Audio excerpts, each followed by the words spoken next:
To create a scheduled workflow in N8N, you start by clicking the plus button on the editor canvas and searching for the schedule trigger node. Select it, and the settings panel will open with your scheduling options. For a simple recurring schedule, choose interval, then pick the unit, minutes, hours, days, or weeks, and enter a number. If you set it to every 15 minutes, for example, the workflow will launch every quarter hour without you touching anything.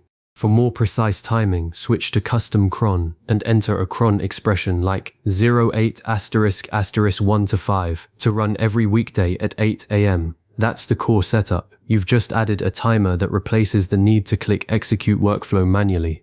Once the schedule trigger is configured, click the plus button again to add the action you want automated. This could be a Gmail node to send a daily report, a Google Sheets node to log data, a Slack node to post a notification, or any other N8N integration. Connect the trigger to the action node, then fill in the required fields, like the recipient's email address, the spreadsheet ID, or the Slack channel name. At this point, you've built a workflow that will automatically run any task you assign to it, on the schedule you defined. But before you let it loose, test it manually by clicking Execute Workflow to confirm every node runs without errors. If anything fails, check your credentials, data mappings, and field inputs. Fix those now, rather than after the schedule kicks in. Why does the schedule trigger work this way? It's a time-based starting point, not an event-based one. Unlike a webhook that waits for an external signal, this trigger activates purely on the clock.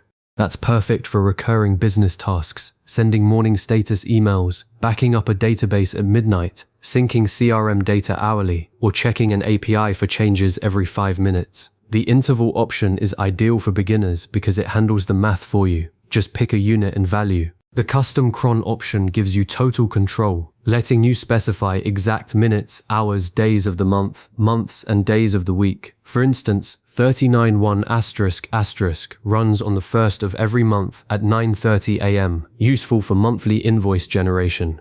Cron expressions can look intimidating, but N8N provides a helper preview that shows you the next 5 execution times, so you can verify your expression before saving.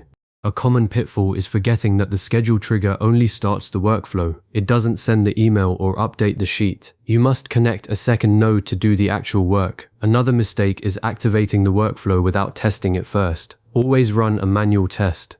Click Execute Workflow and watch the execution log. If a node fails, double-check that your connected service still has valid credentials and that the data flowing through is in the expected format.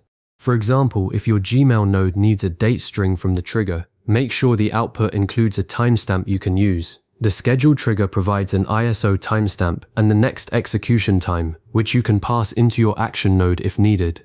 After your manual test passes, save the workflow and click the Activate toggle. The schedule begins immediately. To confirm it's working, open the executions page from the left sidebar. You'll see each run listed with its start time and status. Check that the first few executions happen exactly when you expected. If the workflow runs, say, every hour but you see runs at 30-minute intervals, revisit your trigger settings. You may have accidentally selected a different unit. If executions fail after activation, check the error message.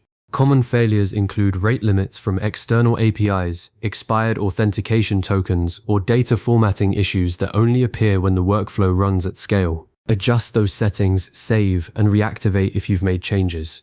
A best practice is to start with a short interval during testing, like every 1 or 5 minutes, to see results quickly. Once everything runs smoothly, change the schedule to your production interval, whether that's hourly, daily, or weekly. This approach catches configuration errors fast and saves you from waiting a full day to find out the 8 a.m. report failed.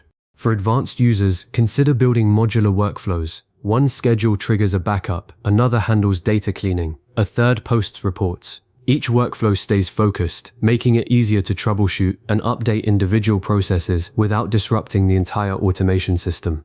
Now that you've created and activated your scheduled workflow, you've automated a recurring task that runs without manual input. This is the backbone of efficient automation, freeing you from repetitive clicks and ensuring consistency. To build on this, experiment with different intervals and cron expressions for various business needs. Keep an eye on your execution history to catch failures early and update your workflows as your data sources or services change. If you ever need a refresher, come back to these steps anytime. Goodbye.